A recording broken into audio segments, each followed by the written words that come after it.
Welcome along then to another big match build-up show. This episode once again is sponsored by One Football. The One Football app keeps you up to date with the latest news, stats and facts, all the latest scores, lineups and more. I use it every day for match day. I recommend it to you. To download it, to check it out, click the link in the description below. So a double game week for Saints and we're well and truly now into the business end of the season. 4 games to play, and this Tuesday we visit Vicarage Road to play Watford for our rearranged Premier League fixture. Now, after the disappointment on Saturday at St James's Park, we still have a little more work to do to ensure that we do get over the line. So coming up on this week's midweek match build-up show, I chat to the host of the Total Saints podcast. We take a look back at the Newcastle game whilst pondering what we do need to do to ensure that we do get over the line for Premier League safety. And as for the opposition, I speak to the Watford podcast From the Rookery End and I ask whether they could well be distracted by the FA Cup Final, and in the midst of also what is one of their best seasons ever as they're challenging to qualify for Europa League.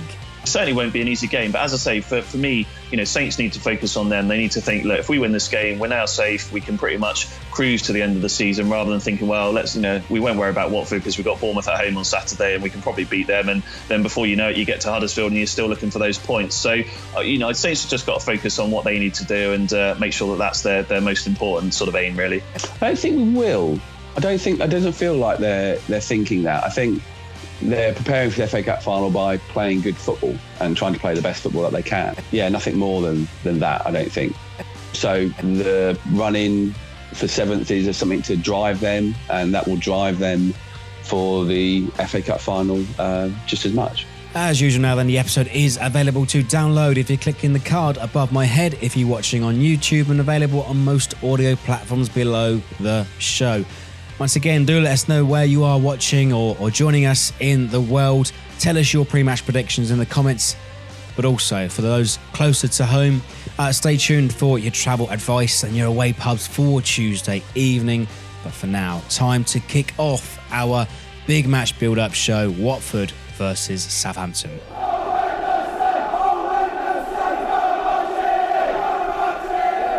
So welcome along then to our first half of this Watford big match build-up show. Joining me on the line all the way from the other border, from the other side of the border, the host of the Total Saints podcast, Ben Stanfield. How are you, mate?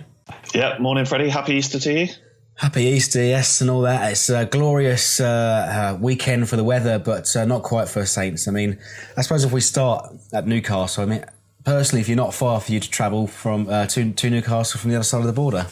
Yeah, it's about an hour and a half for me, Freddie, so it's a home game. So it was a nice train ride down, some beautiful views of the East Coast, lots of sunshine, seeing the sea, a few beers, and that was about where the fun stopped, really. It got off to such a good start. I mean, credit to the travelling fans who also made it up and down on the day. Of course, plenty that did make it a long weekend, but I suppose if we talk about matters on the pitch, a sloppy first half. The first 2 goals, especially for me, from my observations, highly preventable, and I suppose Newcastle really targeted that right wing and they were rewarded with it with crosses from that area of the pitch. Yeah, I mean, for me it was quite hard to see any of the action because we were obviously above cloud layer anyway, but I mean, look, I said in the podcast last week that I didn't think Hasenhüttl would let Saints drift towards the end of the season. That first half was a team that were starting to think about being on the beach and drifting, to be honest. It was poor. Newcastle, to be honest, didn't really have to do that much to beat us. They weren't spectacular either. You go in 2-0 down and, it's pretty much game over by then because Saints has showed no intent in the first half. They were a lot better in the second half, but the game was dead really by then, wasn't it? I mean, it wasn't half as bad. I suppose that's the only consolation that it wasn't 3 like it was last year, But I suppose, actually we give credit to the manager for actually doing this sort of open approach. We sent so many men forward, yesterday, but perhaps the defenders slow to react and kind of let us down, really.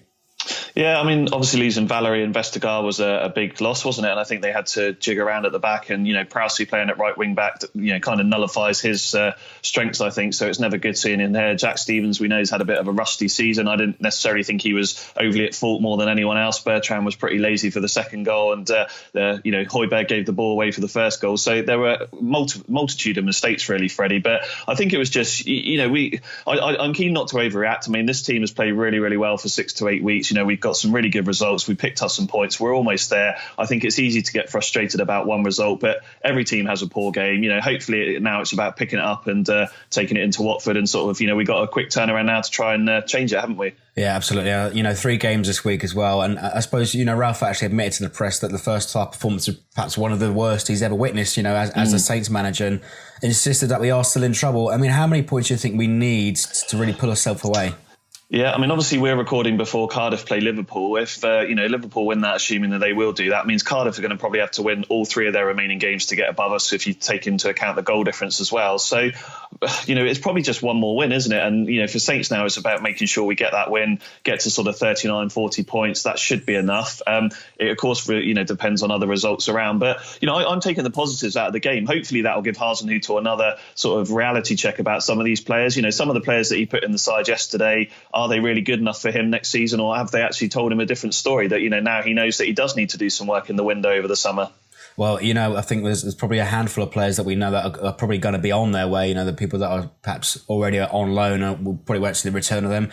I'd actually give an opportunity to maybe 1 or 2 of them, but I'm sure that's a conversation for another day. But I think he's realised his strongest 11 as well. And the important thing for us this week, and with the 3 games, is that we need to keep all the players available. And there was obviously an incident yesterday evening, in fact, that perhaps Ward Prowse was lucky to stay on the pitch. Yeah, I mean, from where I was, again, up in the clouds, I thought, we've spoken a lot about game management on the podcast the last few weeks, Saints giving away silly yellow cards for taking too long over throw-ins and stuff like that. They were 2-on-1, and for me, that is professional football. You take a hit and a yellow card there. I mean, he was well inside. He must have been, 10 yards inside his own half as well. It's easy to say he was through on goal, but he had a long way to go. So for me, I thought Prowsey absolutely, did the right thing there. He took a yellow card for the team. He stopped the attack, and again, there's plenty of other teams in the Premier League that do that, and hardly anyone ever talks about it. And I know you love your statistics as well. The statistics were that he was 69 yards away from goal. There you go. Well, there's a lot that can happen in 69 yards, isn't it? So it's easy to say it should have been a red card and he was clean through on goal and all that sort of thing. But for me, that was a professional foul. That's what professional footballers should probably do in that situation. If it was the other way around, I'm sure the home team would have been applauding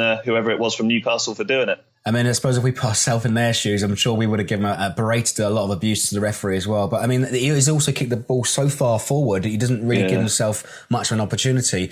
But Ward Prowse, one of the better players this season. It's important that he stays on the pitch. And I suppose if you look at it defensively, he was the last defender. He was already 10 yards into the half.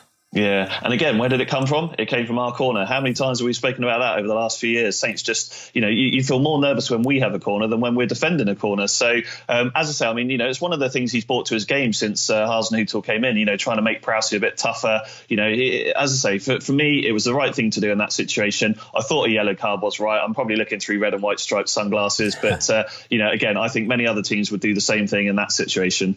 I suppose, the half-time break as well, Ralph was actually quite proactive introducing Armstrong Lamina, and his first sort of appearance since December, and both of them, almost an instant impact, combining for the 2-1. Yeah, I mean, I thought Lamina looked good when he came on. He certainly didn't look unfit. He didn't look out of place. I know they've, been working with him in training the last 2 or 3 weeks, getting him up to match speed. So it's not like he's just come back into training this week. He looked good. It was a good finish for his goal. And they looked a much better team in the second half. And, we're obviously going to come on to talk about Watford. That's a game that probably for me will be one loss in midfield. So someone like Lamina, Romeo, Højbjerg, that sort of trio is now a good selection to choose from. But yeah, I thought it was good to see him back. Again, he'll probably have a point to prove between now and the end of the season to be in Hasenhüttl's plans for next season. And, we know he's a player that's been there and done it. He's played in a Champions League final. He's clearly got a bit of class about him. For us, it's just that desire that he wants to play for Southampton, isn't it? Yeah, absolutely. I mean, perhaps his attitude on the pitch is somewhat to be desired, perhaps over the last couple of years. I remember last season as well at St James's Park. like a scene from a comedy sketch, slipping on his bum, whilst they break away for their goal as well. But I know you love it, your statistics as well. This is our 12th goal from outside the box, as many as Spurs as Man City this season. Yeah, it's a good effort, isn't it? But I saw someone else say yesterday, how many times have we scored from a corner this season, a header, and I can't think of one. So, we kind of get one sort of one thing right, don't we? And then we struggle with set pieces and other areas. But look, I mean, again, it goes back, we've seen over the last couple of years with Saints, everyone getting into a shooting position, and because confidence has been low, they've been keen to pass it or something like that. So it's good to see the lads having a few shots. And, 9 times out of 10, if you shoot, get it on target, there's a good chance it'll go in. And that's the approach that Ralph is really trying to drive into the team as well. Whilst we were under Mark Hughes, we pondered in midfield, playing it left and right, playing it backwards for most of the time, But I suppose if we look at the bigger picture, we've still got a few games to play. Obviously, short-term disappointment is what we said in our match review, but I think the fate is still in our own hands. Exactly. I mean, as we say, probably one win. We've got a couple of home games left to go. Ideally, you don't want to leave it till the last day against Huddersfield, because the pressure's going to be off them, and they're going to have nothing to lose. So, why not? Let's go out and try and beat Watford. If we don't do Watford, we still got Bournemouth, and Bournemouth are a bit hit and miss at the moment. So, look, I mean, the good thing is it's in our own hands, as you say. Maybe as a Saints fan, that makes us more nervous. I don't know, but it probably is just one more win from 4 games, and with the form that they've been on over the last 6 to 8 weeks, you've got to fancy that we're going to pick up 3 points from somewhere. Yeah, and Tuesday, obviously, the rearranged fixture because of their appearances in the FA Cup now into their final as well. But we've also got some injuries to consider. We don't know the extent too much of Vestergaard and Valerie's injury, and I think we're probably going to see maybe 3 or 4 changes, because we've got a few doubts over some fitness for Tuesday. Yeah, and I thought Danny Ings looked pretty tired when he came off yesterday. I imagine Shane Long will get a start up front at Watford. But, I mean, look, defensively we weren't great yesterday. But, I mean, we didn't offer much, particularly first half going forward either. So, for me, there's a lot more that Saints can do on Tuesday night at Watford. For me, they will struggle to play much more badly than they did yesterday. But, again, you would hope that there's going to be players at this time of the season that are starting to think about, proving a point to the manager and want to get into the side. So, we know we've got about 15, 16 good players, that there should be enough to put out a team there that can get a result. And I suppose if you look at it tactically as well, I mean, it was sort of like for like against Newcastle in the first half of 3-4-2-1, which we have started a lot of games recently for that, but we've started to see more success with this 4-2-2-2, the system that he employed in Leipzig.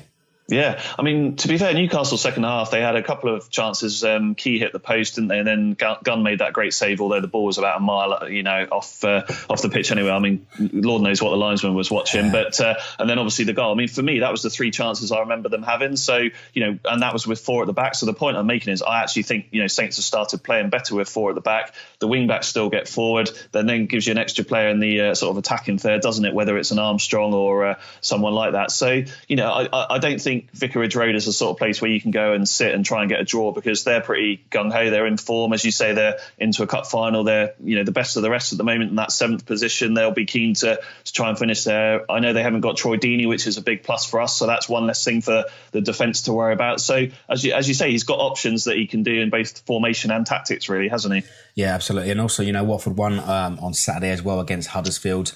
But, often unpredictable, like the sort of teams in and around that sort of bracket. I mean, I would be discussing this with our Watford correspondent, I suppose, in this second half of this show. But, he seems to suggest that they won't be distracted by the FA Cup at this time of the season. Yeah, no, I mean, I guess their recent results have proven that, haven't they? They performed well against Arsenal with 10 men. I mean, they probably deserve something from that game. Huddersfield, again, it's not an easy place to go to with the pressure off of them, because they've got nothing to lose. So it certainly won't be an easy game. But as I say, for me, Saints need to focus on them. They need to think, look, if we win this game, we're now safe. We can pretty much cruise to the end of the season, rather than thinking, well, we won't worry about Watford because we've got Bournemouth at home on Saturday and we can probably beat them. And then before you know it, you get to Huddersfield and you're still looking for those points. So, Saints have just got to focus on what they need to do and make sure that that's their most important sort of aim, really. Yeah, and hopefully it goes to Saturday at Bournemouth as a small case of deja vu, that we always sort of secure our safety as well. So, Ben, wrap us up with a score prediction for Tuesday night then. I think it'll be tough, Freddie. I think Saints, they've only got a couple of days to turn it around. I'm going to go 2-1 Watford, but probably for the reasons about Newcastle. I think Watford will be up for it. And as I say, I think it's a game that will be won and lost in midfield. So Saints need to show a lot more battle than they did yesterday. But I'm going to work on reverse psychology again. Let's go for 2-1 Watford. Okay, well, I'm sure that we can hear more of your predictions as well. Just tell everybody, remind us where we can find your podcast. Sure, yeah. So we're on Twitter at Total Saints Pod. You can find us on Facebook, Total Saints Pod as well. And we're on iTunes, Spotify, Acast and SoundCloud. Just look for Total Saints Podcast. Good stuff. Thanks, Ben, and we'll speak again soon. Cheers, Freddie. Take care.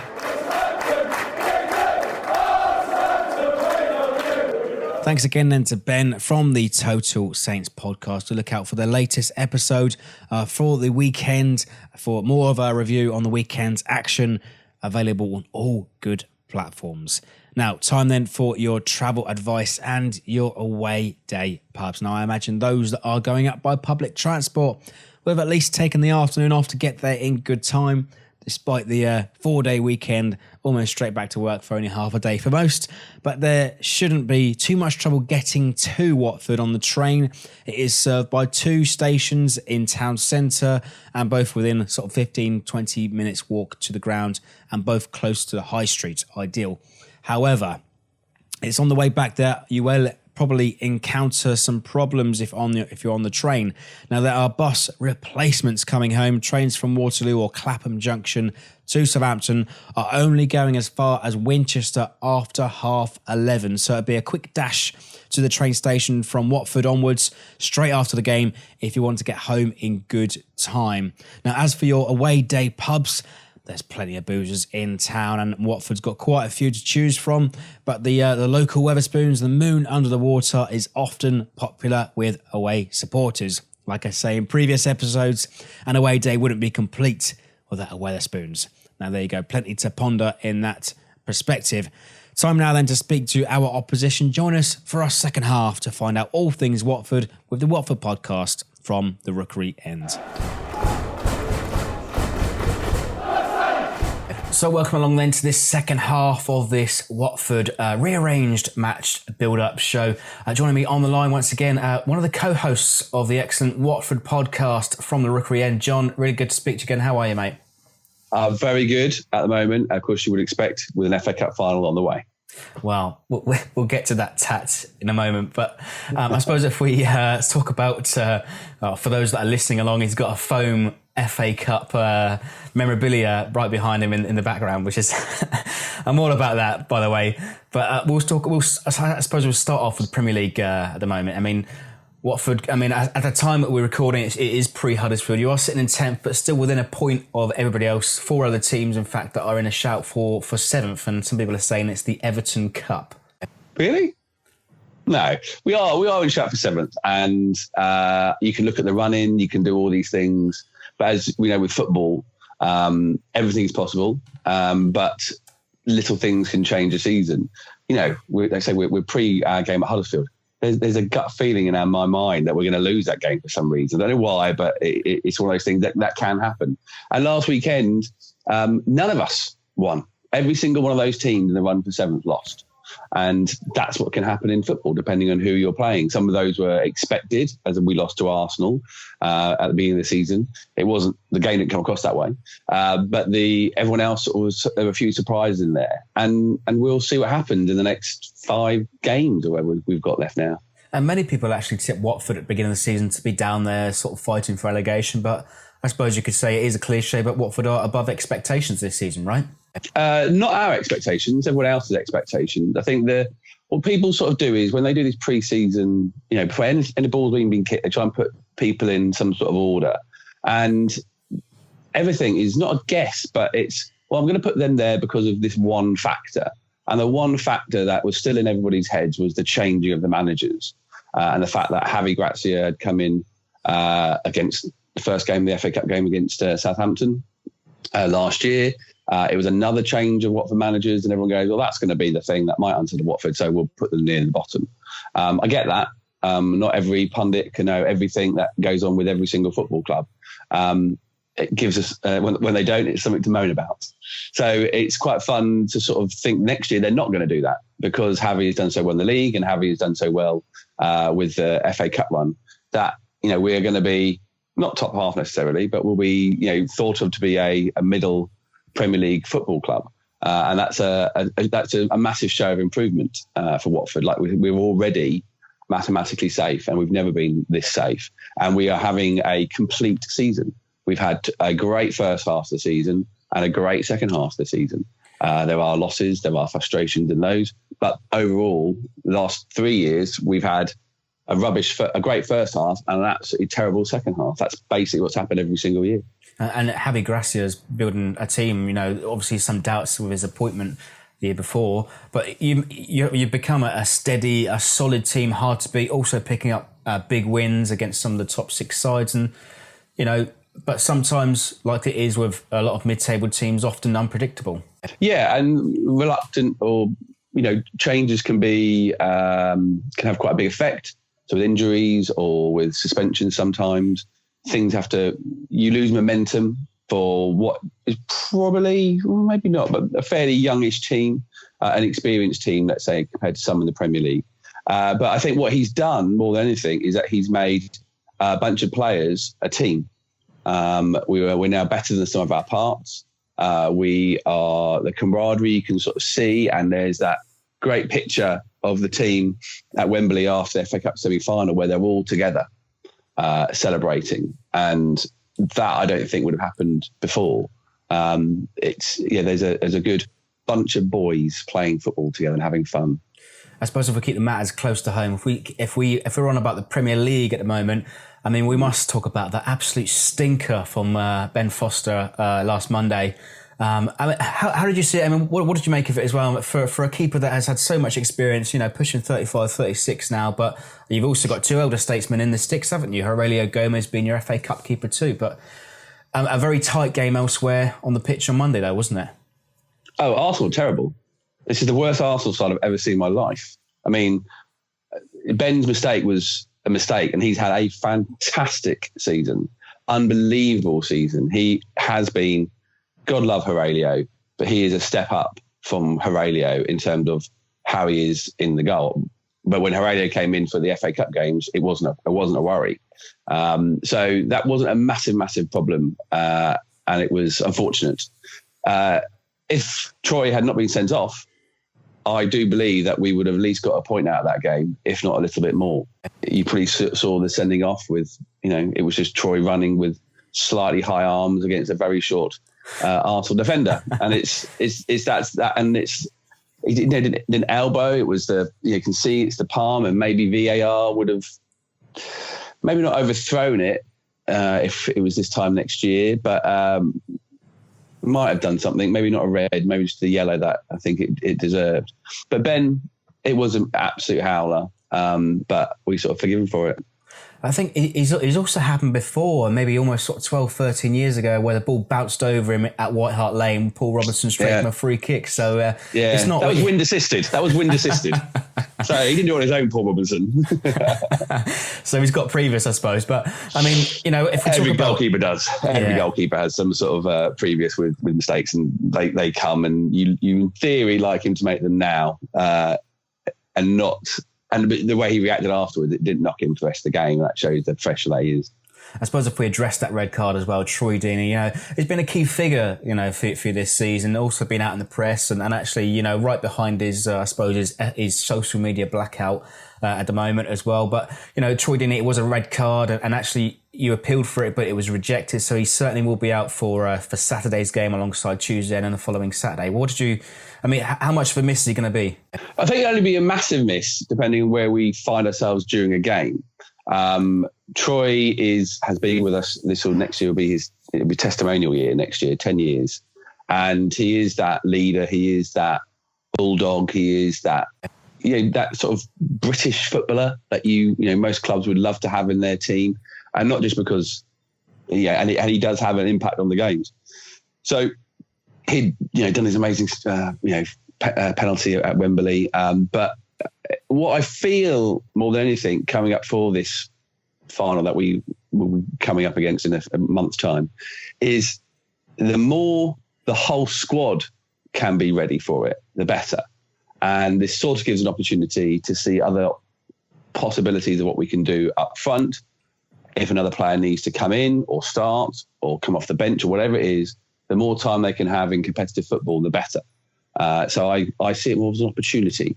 But we will only miss him if it's a close 1-0 game and we need a rising from him to get the team and the fans going. Yeah, he's the sort of striker that we sort of fear, bullish, brutish kind of centre forward, like you mentioned. But I mean, I suppose you're teasing it there. Perhaps there could be some rest and some rotation this Tuesday, if we're addressing that one. But you could also say maybe slightly. Are you slightly distracted by the FA Cup run in the remaining Premier League fixtures? I don't think we will. I don't think it doesn't feel like they're thinking that. I think they're preparing for the FA Cup final by playing good football and trying to play the best football that they can. Yeah, nothing more than that, I don't think.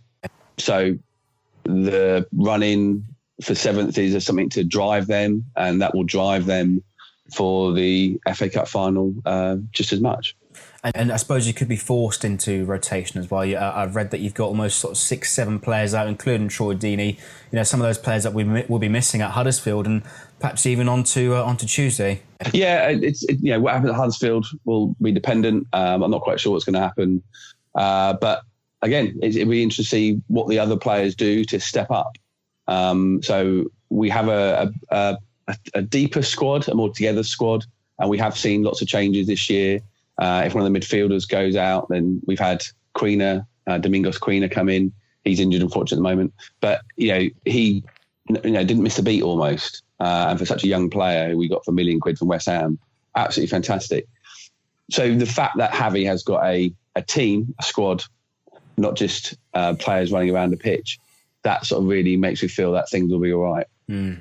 Having said all that then, what are you feeling for Tuesday? Tell us a score prediction. I'll probably go 2-1 Watford. It's often my go-to score. I just think we'll have enough going forward and enough of our centre-forwards needing to prove themselves that they'll pull something out. Deulofeu and Pereira were rested / injured for the game against Arsenal. And they've got to come back and show. Deulofeu especially, because he did score the 2 goals in the cup semi-final, but he came off the bench. So he probably wants to start that final so he can get the big move he wants somewhere else.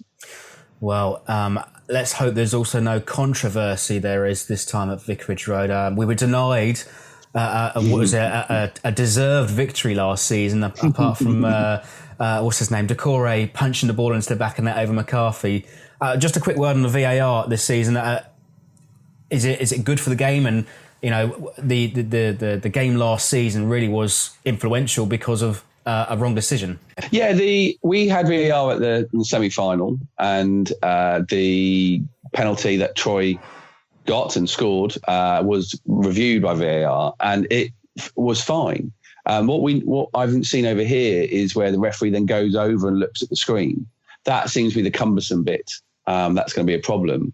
The bits from the other night on, Man City against Tottenham, the number of times they want to see it bounce off the Tottenham striker's hip was like, no, you can see it's a hit. Let's go on with it. It didn't take too long and didn't feel too long anyway at Wembley when it happened, and that's the key thing for it. That's the most important thing for it. We've all had moments in the season where, well, not just this season, every season, where you think a decision wasn't quite right, and that you hopefully 90% of those at least we removed. Not every single one, because not every single one will be visible, and then we'll hopefully that system will be more efficient, get better and better and better, and it will feel like it's not even there. And that's the most important bit. That it isn't interfering with the flow of a game. We definitely have had a want of it when we played Manchester City at their place a few weeks ago now, and we'll hopefully have VAR when it comes to the FA Cup final. And maybe they won't get away with it this time. All right, well, there you go then. And you know what? I'll be severely disappointed if I don't see a picture of your finger in that Watford foam FA Cup trophy when you're down there at Wembley. Oh, yeah. I'm all about the tut. I'm going to get as much of it as I can. You guys beat us in the semi-final in 2003. We've been to many semi-finals, but this is the first final for over 35 years. Just going to embrace it. It's Man City. Are we expecting to win? No. Can we win? Yes. But it's important. I think the day before it is the most important part, I think, for me, because it's the FA Cup final. Well, everybody loves an underdog. And John, really good to speak to you again. All the best in the FA Cup final. And I suppose just remind our listeners, viewers, where we can catch up with you. On social medias, we're at Watford Podcast, Instagram, Twitter and Facebook. And of course, you can download or listen to the podcast, which is From the Rookery End. And you get that from therookeryend.com. Excellent stuff. Good to speak to you, mate. Thanks again. Cheers. Thanks again to John from the Watford podcast, From the Rookery End. Do make sure you check out all their channels and pages for all of your Watford needs. So make sure you check out the buzz around the Hornets. Anyway, that does wrap up this week's second match build-up episode. Do let us know your score predictions in the comments and do keep your eyes on our pages for our interview with club legend Franny Benali, which will be released on Monday and will be available to download as a podcast also. So for now, thank you very much for joining us wherever you are in the world. We'll be back later on this week for your regular match build-up show ahead of Saturday as we host Bournemouth. But for now, one thing left from me is come on you Saints.